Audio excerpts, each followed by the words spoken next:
UK-Ghana Investment Summit is being delivered by the UK-Ghana Chamber of Commerce, the UKGCC, in partnership with the UK government's Department for International Development, DFID, and of course the British High Commission here in Accra. I've been speaking to the British High Commissioner, Iain Walker, on this. Let's find out what he had to share. Fancy seeing you here, Your Excellency. Good to see you. You're welcome. We have the business meeting. Council. Yeah, exactly. Business council meeting. Yeah. Let's talk about that first, and then we'll go on to the big innovation. Sure.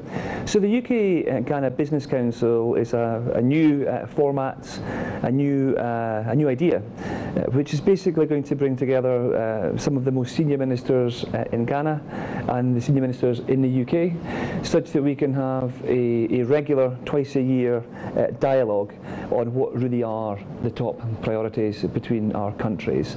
So as Ghana talks about moving about a Ghana beyond aid, as the UK is looking beyond the EU, how are we making sure that underneath that there are some real substantive areas of developments? And I think there are three main parts to that. One is on economic developments, the second is on investments, and then the third is on trade.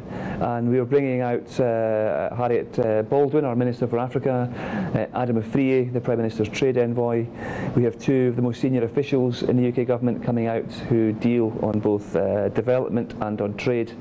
And we have CDC. And on the government of Ghana, we have the Vice President, Finance Minister, Trade Minister and others, Planning Minister and others.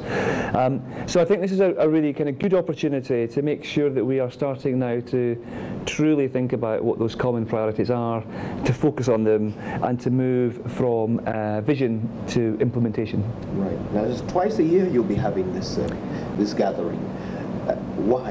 I mean, is there a fear that in 6 months there can be some mission slippage that would need to be adjusted? No, not fear at all, actually. I think it's about making sure that we have a common set of priorities and then we hold ourselves to account to move forward against them. So the second one, whilst they will normally be every 6 months, the second one will be in December in London with the same people to make sure that when we say we're going to do something, we then follow through on it. So maybe three quick examples would be, in the space of economic developments, we are clear that we are changing our approach such that we're using DFID funding to focus on economic development. So looking at putting technical expertise to support ministries, to support policymakers as they're looking to try and implement the change that we are seeing across Ghana. So this is a way of, it's quite a different way of using development finance. So that's one example on economic developments.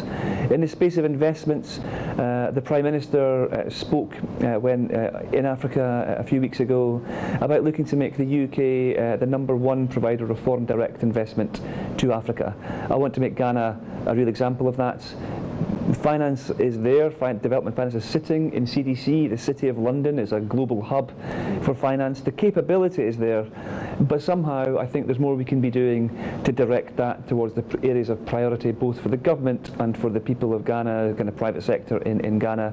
And then thirdly, on trade, I want to make sure that we are growing trade, not simply for mercantile reasons, but truly because I think it's trade, it's commerce that will keep our countries so closely intertwined. So what we're saying is twice a year means we get momentum, we deliver against that momentum, but more than anything we make sure that we are talking the same language and really making progress against the clear ambition of Ghana beyond aid, and from the UK's perspective making sure that we are devoting our efforts and resources in a way that is best making effect in Ghana.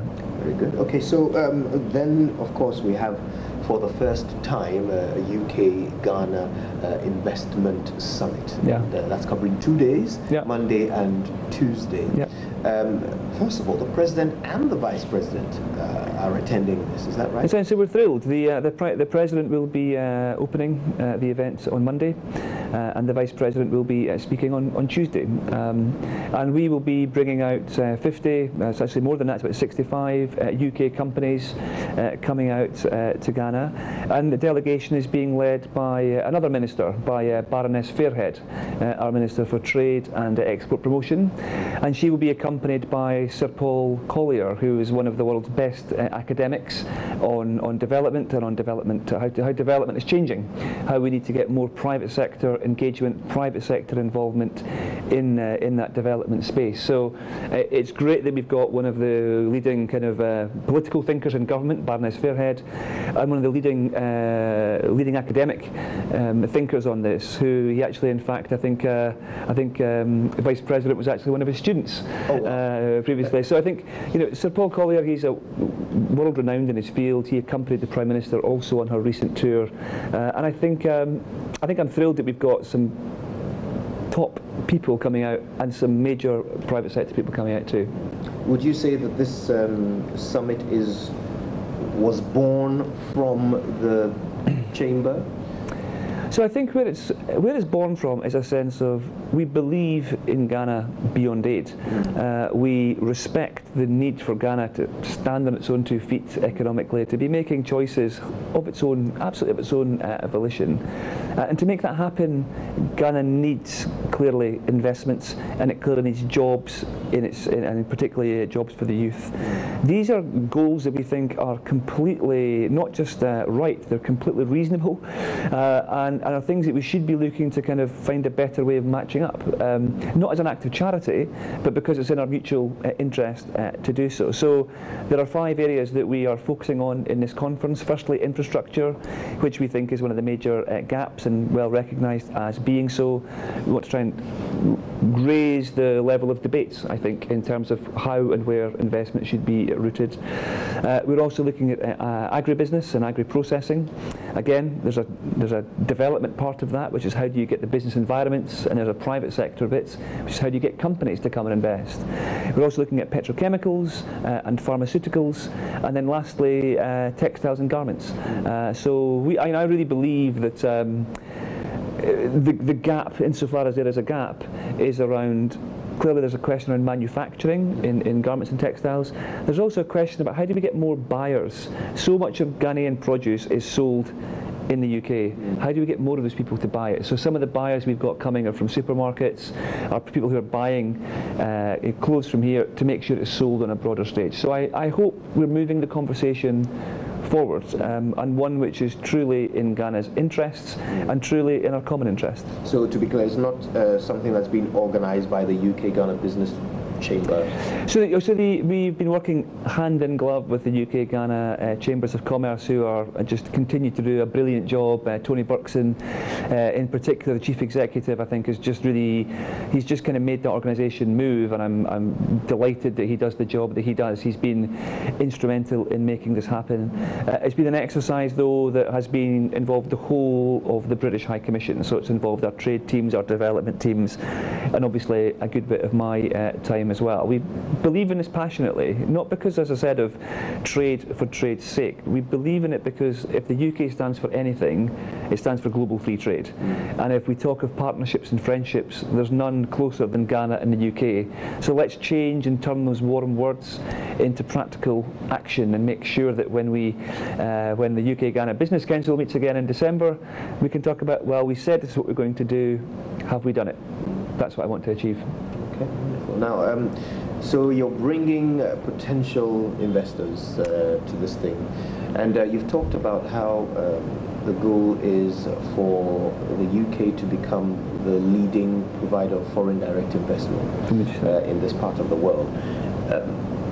So tell me, what is the UK government's preferred way of doing this? Do they want to make these funds or this investment available to the private sector, or are they willing to let government lead on how it's implemented here in Ghana? So look, I think as I think of it, there are two sources of finance which are quite distinct. One is public finance and one is private sector finance. And with public finance, the UK in particular is the only member of the G20 to commit to 2% on defence and 0.7% on development. We are spending more and more each year as the UK economy continues to grow on development. And more of that money is going into development finance, into the likes of CDC. So we have recapitalised CDC such that it has £3.5 billion more to invest in projects in developing countries. I'm really keen that that money goes to projects in Ghana. That money is not allocated to countries, it's to projects. So when we talk about foreign direct investment, there's a public part of that conversation, and we need to get smarter at how we're moving that.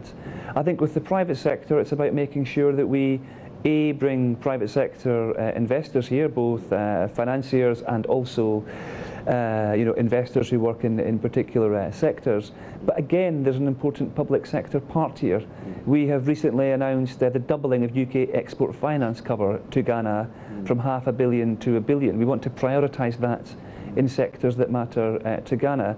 We also want to make sure that when we're dealing with companies, when they ask us about the business environment, that clearly we have that conversation with government, with private sector investors, and then we target the likes of development funding to work with those ministries who are trying to make these changes anyway. So we find in Ghana the changes that we're wanting to see, or our companies want to see, are things that are in train.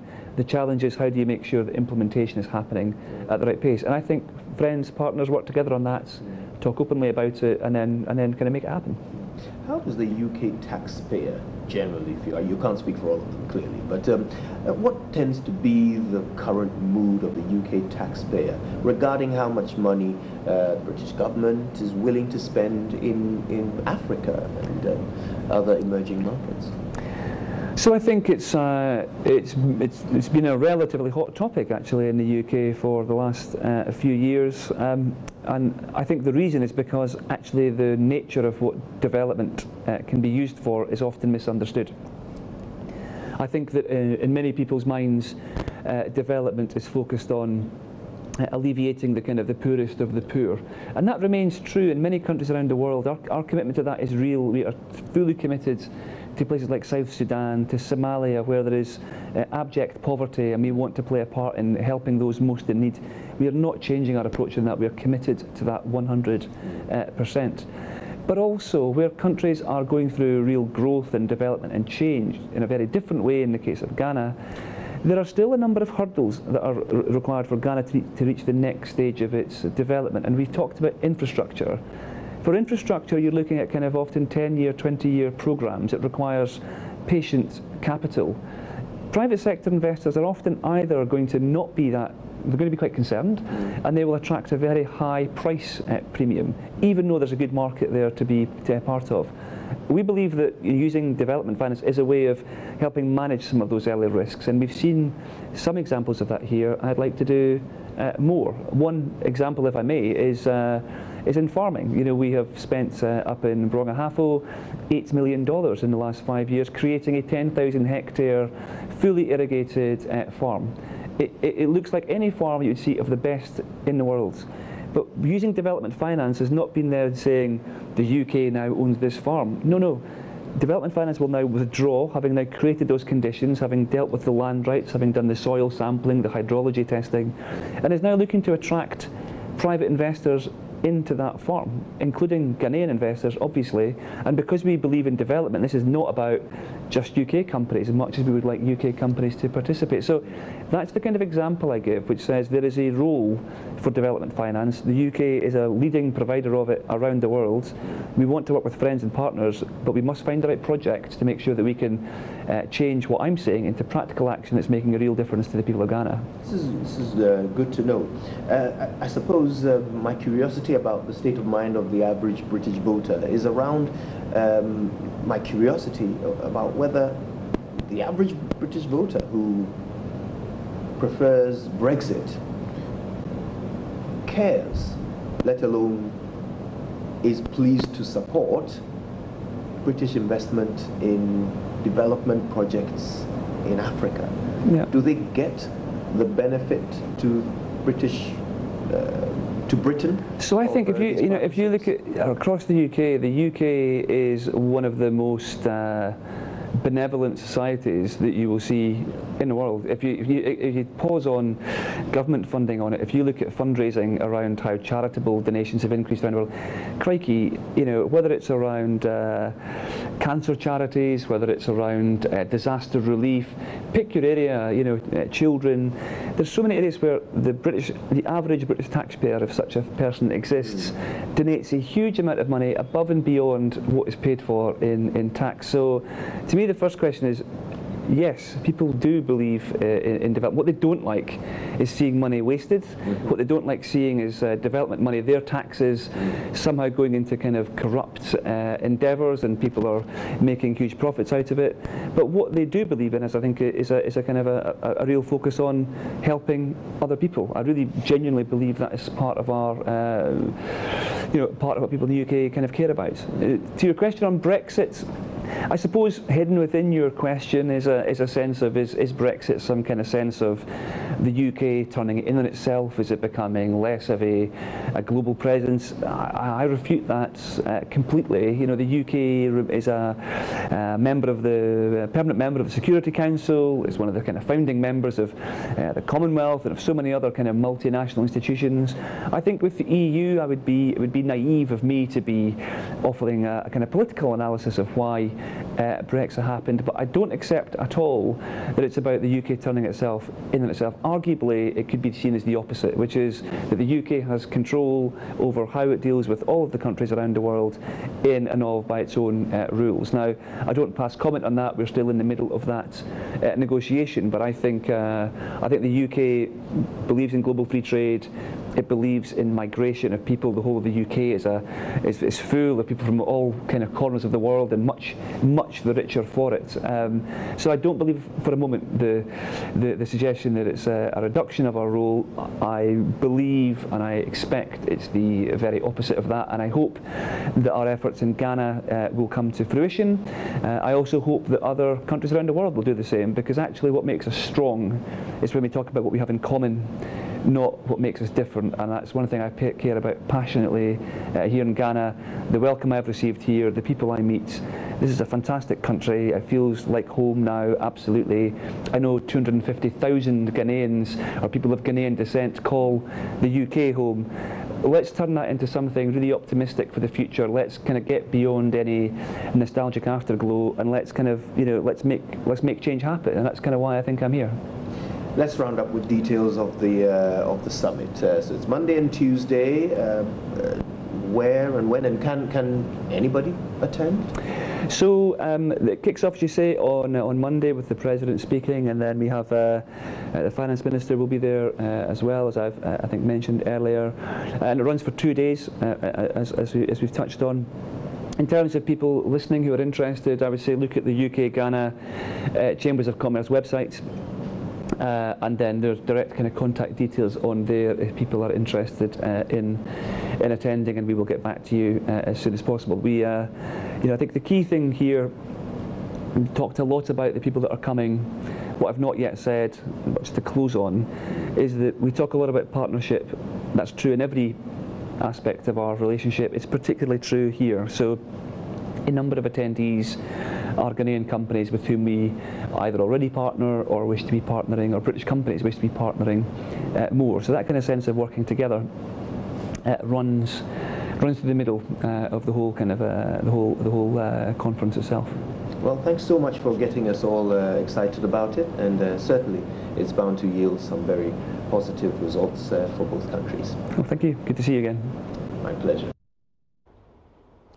There you go then. So we're going to take a quick break, and when we come back on the AM show, we'll tell you about the latest Hotline documentary. It's called Surviving Cancer, a tale of women and men who have survived breast cancer. Remember, October is the Pink Month. It's a month to celebrate awareness about breast cancer.